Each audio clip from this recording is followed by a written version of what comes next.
63 న్యూస్కి స్వాగతం. నేను సుమలత.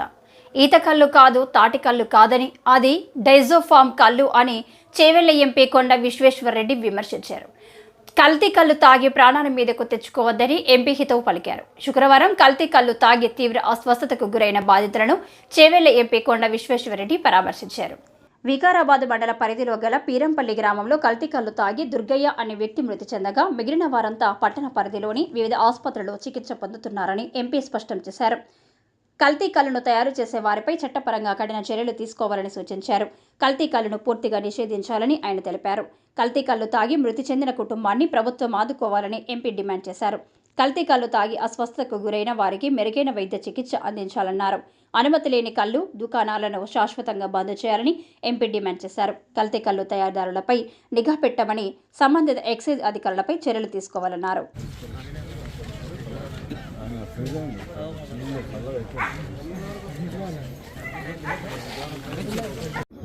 గతంలో కూడా ఎర్రవల్లి నారాయణపూర్ ఈ విలేజ్లలో కూడా చాలామంది కల్తీ కళ్ళను బాధపడి వాళ్ళు కూడా అస్వస్థతకు గురైన సంఘటన మనం చూసినాము.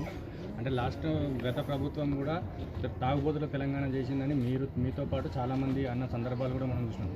ఇప్పుడు ఈ ప్రభుత్వం కూడా గ్రామాలలో బెల్ట్ షాపులను యథావిధిగా బెల్ట్ షాపులు నడిపించడంతో పాటు కళ్ళులు కూడా విచ్చలవిడిగా దాని ధరలు కూడా కాలి నాయకులకు ముడుపులు చేయడానికనే ధరలు కూడా పెంచి గ్రామాలలో విక్రయిస్తున్నారనేది ఒక ఆరోపణ ఉంది. ఈ ఆరోపణలు ఉంటాయి, వాస్తవాలు అయితే కనబడుతున్నాయి. ఆరోపణలు మనం అందరం చేస్తాము, అందులో కొంచెం వాస్తవాలు ఉండొచ్చు. కానీ ఈ రోజు అయితే 70 మంది అయితే హాస్పిటల్ సాగు బతుకులు ఉన్నారు కదా. అండ్ మనం ఛాలెంజ్ చేస్తాం. ప్రభుత్వాన్ని మీరు డిమాండ్ చేసేది ఏంటి సార్? ప్రత్యేకంగా ప్రభుత్వాన్ని డిమాండ్ చేసేది ఏంటి? ఇమీడియట్లీ అయితే ఈ ఘటన ఎవరో నిందితులు ఉన్నా వాళ్ళ మీద యాక్షన్ తీసుకోవాలి. కానీ ముందుకు ఇటువంటి ఘటన జరగకుండా వీళ్ళ మీద యాక్షన్ తీసుకుంటే దక్కిన వాళ్ళు కూడా భయపడతారు. అంటే అది ఇప్పటికే నిర్ధారించారు సార్, అతను గుండెపోటుతోనే చనిపోయారని అంటారు. దానిపైన మీరేమంటారు? వాళ్ళు ఆల్రెడీ నిర్ధారించేసారు, వాళ్ళు అతను గుండెపోటుతోనే చనిపోయాడు, కల్తీ కళ్ళుకి ఎలాంటి సంబంధం లేదని అధికారులు అంటారు. విషం తాగితే గుండెపోటు వస్తారు, లివర్ పోయి వస్తారు, కిడ్నీ పోయి వస్తారు, ఎన్నో వస్తాయి. అది కారణం ఎందుకు? కారణం ఇదే కదా. పోస్ట్ మార్టం చేయండి. చేసిందా? చేసింది. రిపోర్ట్ రావాల్సింది చేసింది. పోస్ట్ మార్టం అది టాక్సికాలజీ ల్యాబొరేటరీ ఉందా? అంటే విషంను పరీక్షించే ల్యాబొరేటరీ ఉందా? సార్ ఈరోజు మీటింగ్ గిట్ట ఉంది, అధికారులను మీరేమన్నా అడగదలుచుకున్నారు? చనిపోయిన వ్యక్తులు ప్రభుత్వం నుంచి గతంలో కూడా ఎర్రవల్లి నారాయణపూర్ ఈ విలేజ్లలో కూడా చాలామంది కల్తీ కళ్ళను బాధపడి వాళ్ళు కూడా అస్వస్థతకు గురైన సంఘటన మనం చూసినాము.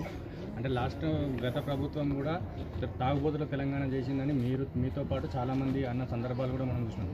ఇప్పుడు ఈ ప్రభుత్వం కూడా గ్రామాలలో బెల్ట్ షాపులను యథావిధిగా బెల్ట్ షాపులు నడిపించడంతో పాటు కళ్ళులు కూడా విచ్చలవిడిగా దాని ధరలు కూడా కాలి నాయకులకు ముడుపులు చేయడానికనే ధరలు కూడా పెంచి గ్రామాలలో విక్రయిస్తున్నారనేది ఒక ఆరోపణ ఉంది. ఈ ఆరోపణలు ఉంటాయి, వాస్తవాలు అయితే కనబడుతున్నాయి. ఆరోపణలు మనం అందరం చేస్తాము, అందులో కొంచెం వాస్తవాలు ఉండొచ్చు. కానీ ఈ రోజు అయితే 70 మంది అయితే హాస్పిటల్ సాగు బతుకులు ఉన్నారు కదా. అండ్ మనం ఛాలెంజ్ చేస్తాం. ప్రభుత్వాన్ని మీరు డిమాండ్ చేసేది ఏంటి సార్? ప్రత్యేకంగా ప్రభుత్వాన్ని డిమాండ్ చేసేది ఏంటి? ఇమీడియట్లీ అయితే ఈ ఘటన ఎవరో నిందితులు ఉన్నా వాళ్ళ మీద యాక్షన్ తీసుకోవాలి. కానీ ముందుకు ఇటువంటి ఘటన జరగకుండా వీళ్ళ మీద యాక్షన్ తీసుకుంటే దక్కిన వాళ్ళు కూడా భయపడతారు. అంటే అది ఇప్పటికే నిర్ధారించారు సార్, అతను గుండెపోటుతోనే చనిపోయారని అంటారు. దానిపైన మీరేమంటారు? వాళ్ళు ఆల్రెడీ నిర్ధారించేసారు, వాళ్ళు అతను గుండెపోటుతోనే చనిపోయాడు, కల్తీ కళ్ళుకి ఎలాంటి సంబంధం లేదని అధికారులు అంటారు. విషం తాగితే గుండెపోటు వస్తారు, లివర్ పోయి వస్తారు, కిడ్నీ పోయి వస్తారు, ఎన్నో వస్తాయి. అది కారణం ఎందుకు? కారణం ఇదే కదా. పోస్ట్ మార్టం చేయండి. చేసిందా? చేసింది. రిపోర్ట్ రావాల్సింది చేసింది. పోస్ట్ మార్టం అది టాక్సికాలజీ ల్యాబొరేటరీ ఉందా? అంటే విషంను పరీక్షించే ల్యాబొరేటరీ ఉందా? సార్ ఈరోజు మీటింగ్ గిట్ట ఉంది, అధికారులను మీరేమన్నా అడగదలుచుకున్నారు? చనిపోయిన వ్యక్తులు ప్రభుత్వం నుంచి